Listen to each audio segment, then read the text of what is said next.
The rain had been falling for 20 minutes before she accepted that he was not coming. She had told herself, the first 5 minutes, that the road from the Prescott Ranch was bad after a storm, and Henry was careful with horses. She had told herself, the second 5, that the Prescott family ran late to everything including their own christenings, and a wedding was no different. The third 5 minutes, she had stopped telling herself anything, and had simply stood on the steps of the Cavalry Creek Church in her mother's altered dress and held her bouquet of late September asters, and let the rain do what the rain was doing, which was making the whole situation plain in a way that no amount of telling herself things was going to unplain. The fourth 5 minutes she did not track, because somewhere in the middle of them the guests who had gathered on the church steps had begun to speak to each other in the low, urgent voices of people managing a thing they had not expected to have to manage, and Reverend Alcott had come to stand beside her and said her name in the tone he used for hard occasions, and she had understood, finally and without any more argument, that Henry Prescott was not coming to this church today or any other day that involved marrying her. Her name was Iris Vane, and she was 26 years old, and she had been engaged to Henry Prescott for 11 months, and she was standing in her mother's dress in the rain in front of the assembled population of Cavalry Creek, Wyoming, and she had absolutely nowhere to put her face. That was the part no one told you about afterward when they tried to be kind. They talked about the heartbreak and the humiliations and the waste of the dress and the flowers, and they did not talk about the pure animal problem of where to look when a crowd of people who know you are looking at you with a mixture of pity and morbid fascination and the particular relief of people who are grateful it is not them, and you have nowhere to go because the church is behind you and the street is in front of you and the rain is coming down on all of it, and your mother is making a sound at your left elbow that is somewhere between a prayer and a moan. She was looking at the street because the street was the only direction without a face in it, and that was when she saw him. He was leaning against the post of Garvin's hardware, which was directly across the street from the church, under the narrow overhang that kept the rain off the front of the building, but not much else. He was tall, weathered in the way of men who work outside and have stopped noticing weather as a personal affront, and he was watching the situation in front of the church with an expression that was not pity and was not fascination and was not the relief of a person grateful to be elsewhere. It was the expression of a man watching something he has made up his mind about, and when her eyes found his across the wet street, he did not look away, the way people look away when they are caught witnessing something private. He held it. And then he straightened from the post, and he stepped off the boardwalk into the rain, and he walked across the street toward her, and he did not hurry, and he did not have his hat in his hands or an apology on his face, and he stopped on the step below her, so that they were level, and he said, "Ma'am, I know this is a poor moment for an introduction, but I've got a covered porch and a pot of coffee and a good distance between it and here, and you look like a woman who could use all three." Iris Vane looked at this man she had never seen before in her life, in the rain, on the steps of the church where she had just been stood up in front of everyone she had ever known, and she said, "Do I know you?" Because it was the only thing she could find to say that was not about Henry Prescott or the dress or the asters going limp in her wet hands. "No, ma'am," he said. "My name is Cal Ferris. I rode into Cavalry Creek this morning about a supply run, and I've been at Garvin's an hour, and I don't know you or him or the situation, and that means I'm the only person on this street right now who is not going to look at you the way they're looking at you." He held her gaze. "The porch is at the Double Step Ranch, which is 4 miles out, and the offer is just the porch and the coffee, and you can be back in an hour if you want to be. But you looked like a woman who needed somewhere to put her face that wasn't a church step or a crowd." She looked at the crowd. She looked at her mother. Her mother had her own face in her handkerchief, which meant she was not a resource right now. She looked at the Reverend, who had the expression of a man who did not know which emergency to address first.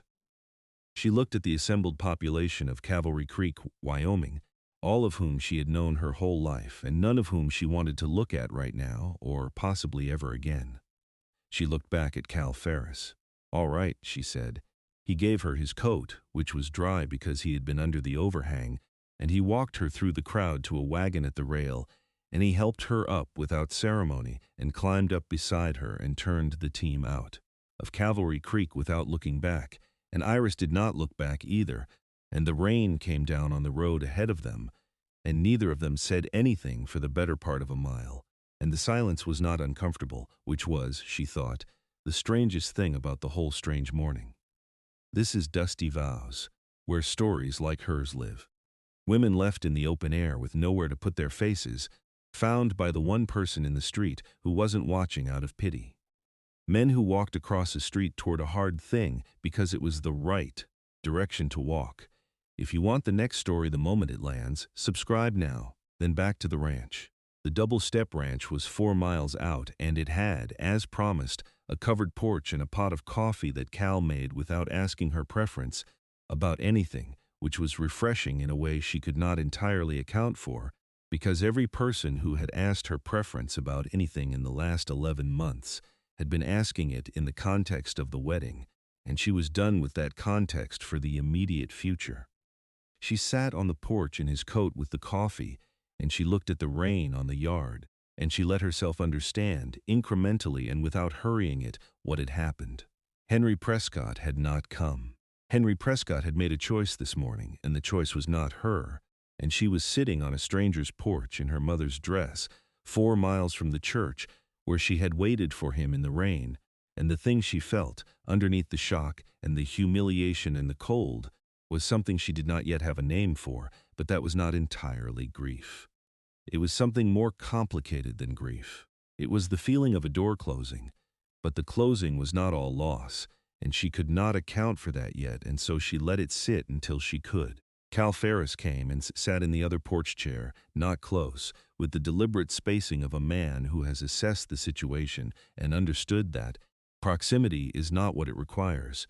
He had his own coffee, and he looked at the rain, and he did not speak, which was, she was beginning to understand, his natural condition. He was not a man who filled silence with words. He let it be silence and existed in it without apology, and she was grateful for it, because she had been talked at by well-meaning people all morning, and the not being talked at was a relief like removing a tight boot. He was perhaps 30 or 31, lean through the face in the way that came from years in all weathers, with hands that had the particular roughness of rope and rain and the steady callous of a working man. He was not from Cavalry Creek. She knew that much, because she knew everyone from Cavalry Creek, and he was no one she had seen.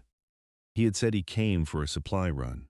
He ran this ranch then, or ran it for someone, and he had come into town on a wet September morning and witnessed the worst hour of her adult life and had walked across a street toward it, and she wanted to know why.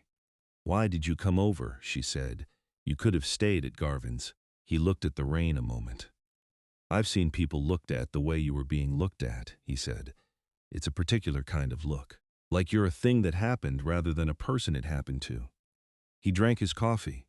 "I didn't like seeing it, and you looked like you were about to do something disciplined and dignified and completely terrible for you, like walking back into that church and thanking people for coming, and I thought someone ought to offer you a door before you did." She thought about that. She had in fact been on the verge of exactly that. She had been marshaling herself for the dignified retreat into the church, the thanking of guests, the gracious management of the catastrophe, because that was what a woman of sense did in a public disaster. She managed it with grace, and the managing would have cost her something she was not sure she had. "You don't know anything about me," she said. "No," he said. "I know you stood in the rain for 20 minutes without crying." She received that. She turned it over. It was not a compliment, exactly. It was an observation, made straight, without the softening that would have made it a compliment and therefore usable as one. It was just the thing he had seen and was reporting back. "No," she said, "I didn't. I noticed," he said. "She stayed 2 hours. Not because she had decided anything, or because the situation required it, but because the porch and the coffee and the quiet were the most bearable place she had access to, and she was not yet ready to go back to the alternative, which was Cavalry Creek, and the sympathy that was already organizing itself into casseroles and careful visits.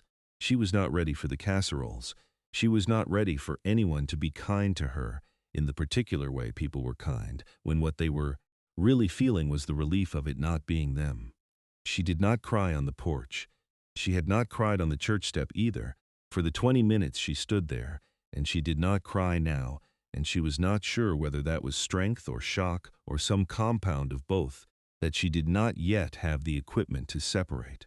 She sat in the chair and drank the coffee and looked at the rain and let the cold of the wet dress come up through the coat she was wearing, and she thought about nothing in particular and everything at once, the way a person thinks after a large thing happens and the large thing has not yet resolved into what it means. At some point Cal Ferris said, "You don't have to talk, I know," she said. "Thank you for saying so." He nodded. He looked at the rain. More time passed. She found after a while that she wanted to ask him something, not about Henry, not about the morning, but about him, the stranger who had walked across the street, and she asked it the way you ask a question when the question is actually about something else. "What made you stay at Garvin's this long? You said a supply run. That's usually an hour." He considered the question in the deliberate way she was learning. He considered things. "The axle on the wagon wanted looking at," he said. "Garvin's man had to send to the back.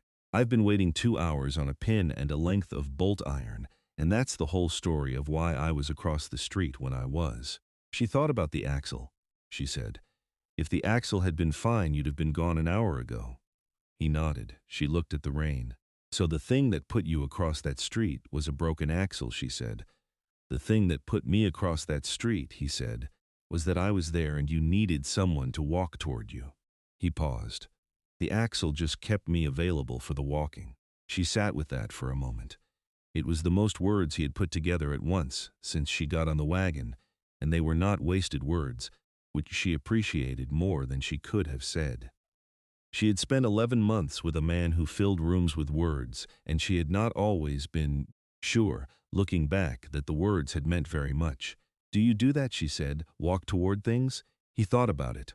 "When it seems like the right direction," he said. She drank her coffee. The rain was beginning to ease, coming off the roof in smaller drops, and a bird was doing something in the tree at the corner of the yard that birds do after rain, testing the air. She looked at it and felt, for the first time since the church step, something that was not the cold of the wet dress and not the shock of the thing that had happened, but something smaller and quieter and without a name yet. She did not try to name it, she let it be there. When the rain stopped, she said she should go back. Cal hitched the team without discussion and drove her back to town, and he stopped the wagon at the corner where the church road turned and waited while she looked at the street. The church was visible from the corner, its steps empty now, the guests long dispersed, the rain having done the job of clearing a scene that no one had wanted to linger in once the thing was plainly over. She looked at it with the same attention she had been giving things all afternoon, the clear-eyed attention of a person who has stopped telling herself things and is seeing what is actually there. What was there was a church she had expected to enter as one kind of person and was leaving as a different kind, and the difference was not only loss, and the not only loss was the thing she would need the month to understand. "I won't go to the church," she said. "I'll go to my mother's." He nodded. He waited until she had climbed down, and then he said her name, once, because she had told him her name on the porch, and she turned. "The supply run takes me to Cavalry Creek most Fridays," as he said. "Garvin's about mid-morning." He did not say anything else. He did not attach a question or a condition to it. He just gave her the fact, the same way he had given her the coat and the coffee and the porch, without requiring her to do anything with it, and he turned the wagon and drove back toward the double step, and Iris Vane stood on the corner of the church road in the town she had lived in her whole life and watched him go, and for the first time all morning she did not know what her face was doing. "Tell me, when he walked across that street toward her, did you already understand who he was, or did it take the porch and the coffee and the silence to show you? Leave your answer in the comments." I read everyone. Now, back to the story. The town was kind in the way she had known it would be. Casseroles appeared. Visits were made. The women of Cavalry Creek organized their sympathies with the efficiency of people who have been managing the casualties of other people's heartbreaks for years, and they brought their kindness to her mother's door and sat in the front room and said the things that kind people say about how she was better off, and how Henry Prescott had always had a certain quality about him, and how there was a plan for everything, even when the plan was hard to see. Iris sat through all of it with the patience of a woman who understood that the casseroles were love expressed in the only language available to people who did not know what else to do, and she thanked everyone and meant the thank you and still felt, underneath all of it, the particular loneliness of being surrounded by people who are responding to the disaster rather than to the person it happened to. Henry Prescott had left a letter. She learned this the day after, when his mother, a woman of some dignity and considerable distress, came to her mother's house and delivered it in person, and said things that were simultaneously an apology and an explanation, and an attempt at absolution that Iris listened to without helping her complete any of them. The letter said what she had half known for several months without letting herself look at it directly, which was that Henry was in love with someone he had met in Cheyenne in the spring, and he had not known how to end the engagement, and he had managed this failure of nerve by failing it completely, which was its own measure of the man. She read the letter twice and then folded it and put it in the drawer where she kept things she needed to deal with and was not yet ready to, and she sat for a long while at her mother's kitchen table in the thin morning light and let herself be honest in a way she had not permitted herself to be in several months. The something more complicated than grief had a name now. She had known about the spring, not about the woman in Cheyenne. She had not known about the woman, but she had known about the change in him, the slight withdrawal, the shorter letters, the way he had stopped asking her preference about things that had once mattered to him and started merely informing her of decisions already made. She had known something had shifted, and she had told herself it was the season, the work, the natural settling of a long engagement into its final months. She had told herself these things in the practiced way she had learned to tell herself things about Henry, which was by not looking at what the things were covering. She had been doing that for some portion of the 11 months. She understood it now, sitting with the letter in the kitchen. She had been arranging herself around a man's comfort and telling herself the arrangement was love, and the distinction between those two things was the thing she had not been ready to see, and the church step in the rain had made it visible in the only way that some things can be made visible, which was by removing the possibility of further arrangement. You cannot arrange yourself around a man who is not there. The simplest truth, the hardest one to have needed to learn that way. She did not cry over the letter. She had not cried at any point since the church step. She thought about that and about what it meant, about the porch and the coffee and the bird testing the air after the rain, and she thought that whatever came next would not look like the last 11 months. And that was frightening, and was also, underneath the fright, something else. Something that had no name yet but was in the same territory as relief. She went to Garvin's hardware on a Friday. She went because she had decided to go, not because she was ready, and not because she had any plan for what she was going to say, but because going was what she had instead of a plan. Cal Ferris was there, as he had said he would be, loading supplies into the wagon bed, and he saw her coming, and he nodded the same way he had nodded everything, without performance, without making it mean more than a nod, and she came and stood by the wagon and said, "I read the letter." He nodded again. "Was it what you expected?" "More or less." She paused. He had been in love with someone else since the spring. She paused again. "I had known something was wrong since the spring. I had decided not to know it." Cal set a feed sack in the wagon bed. That's a hard thing to say out loud. It's harder to keep not saying it. She looked at the street, the same street. The rain was gone, and the September light was thin and gold on the boards, and the church was at the far end, and she did not look at it. "I wanted to say thank you for the porch. You were right that I needed a door before I did something dignified and terrible for me." He looked at her in the way he had, straight, without the social rearrangements people put between themselves and a thing they are trying to say. "You did all right on the corner, too. After. I had 4 miles of porch time to get ready for the corner." He almost smiled. It moved across his face and settled into something that was not quite a smile but was the country where smiles come from, and she filed it away without knowing she was filing it. She came back the following Friday and the one after, and it was not a plan so much as a thing that had a natural pull to it, and she and Cal Ferris stood by the wagon at Garvin's or walked the short, rode to the dry goods and talked in the spare way she had come to understand was his full register, not abbreviated, just exact, no more words than the thing required. She learned the shape of him the way you learn a thing in increments when the learning is not being forced. He had come to the double step 3 years before from farther west, hired on as foreman and functioning in every way as the ranch's working brain, for an owner who was more investor than rancher, and spent most of his time in Denver. He kept meticulous stock records and a kitchen garden that nobody had asked him to start, and that fed the bunkhouse through the summer. He had a horse he had raised from a foal that he referred to by name in conversation without self-consciousness. He did not talk about his history before the double step, and she did not ask, because she had her own parts she was not ready to talk about, and the arrangement suited them both. The trouble came from the direction that Iris had been watching for without quite admitting she was watching. Henry Prescott came back to Cavalry Creek in October. He came back because his Cheyenne attachment had not resolved the way he had apparently hoped, and because the Prescott family had interests in the valley that required his presence, and because he was the kind of man who could ride back into a town he had humiliated a woman in front of and expect that time had smoothed it over. He had that quality, Henry, the quality of a man who believed his own comfort was the natural condition of things, and that any disturbance of it was temporary. He had come back with flowers, of all things, and an expression of remorse that Iris recognized as the expression he wore when he wanted something.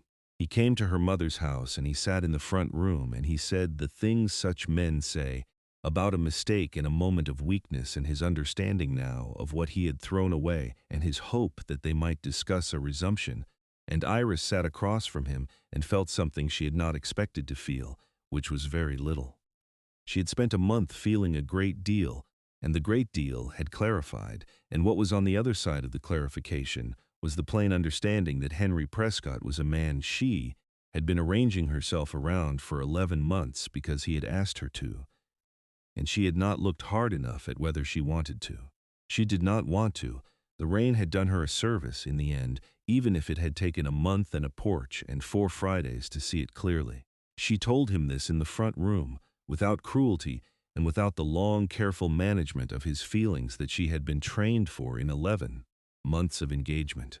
She said she wished him well, and she meant it, and she showed him the door, and her mother, who had been in the kitchen, making more noise than the kitchen required, came out afterward and said nothing and put the kettle on, and that was all that needed to be said between the two of them. I was at Garvin's the next Friday. She told him Henry had come back, and she had shown him the door, standing by the wagon in the thin October light, because she had decided that the honesty she had given herself about the spring and the not knowing deserved the same honesty here. Cal was quiet a moment. Then he said, "How do you feel about it?" "Relieved," she said. "That surprised me. It shouldn't." He looked at her in the direct way he had. "You knew in the spring. I knew in the spring." She let that sit. "It took a church step and a month and 4 Fridays to say it out loud, but I knew in the spring." She paused. "What I didn't know in the spring was that I'd be standing by a supply wagon in October. Having told you that and feeling like it was the most honest conversation I'd had in a year." He was quiet for a moment, the kind of quiet that was not empty. "I'm going to say a thing," he said, "and I want to say it correctly, so I'm going to take a moment to find it." She waited. She was getting good at waiting for the moments he took. He found it. "I walked across that street because you looked like a person who needed someone to walk toward her instead of around her," he said. That was the whole of it that morning. "But I've been coming to Garvin's on Fridays for 3 years, and I've been coming to Garvin's on Fridays for a different reason for the last 4, and I want to be honest about that, even if it's too soon and even if you need me to be quiet about it for a while." He held her gaze. "You've been clarifying things for a month. I've been patient because the things needed clarifying, and you were the one who needed to do it. I'd like, when you're ready and not before, to be more than a person you stand by a wagon with on Fridays." He paused. "If that's not where you are, I'll take the Fridays. They're worth coming for on their own account." Iris looked at him, the man who had walked across a wet street toward her worst moment without hurrying and without an apology on his face, who had given her a coat and a porch and silence when the silence was what she needed, Who had said you stood in the rain for 20 minutes without crying, as if it were the kind of thing a man noticed and kept? She thought about the spring, and the knowing she had not let herself know, and the 11 months of arranging herself around a man's comfort. She thought about the letter in the drawer, and Henry in the front room, and the very little she had felt, and about what it meant that she felt considerably more than very little standing next to a supply wagon on a Friday in October. She thought about what honesty had cost her this month and what it had given her, which was the first clear view of her own landscape she had had in longer than she could fairly account for. She thought about a man stepping off a boardwalk into the rain and walking toward her, without being asked and without knowing a single thing about her except that she needed someone to walk toward her, and that being the truest thing anyone had done for her in recent memory, possibly ever, and about what you did when the truest thing arrived before you were entirely ready for it. You said you'd take the Fridays, she said. I would. I'm not going anywhere, she said. She said it the way a person says the thing that has been true for longer than they admitted, and is now simply being said out loud.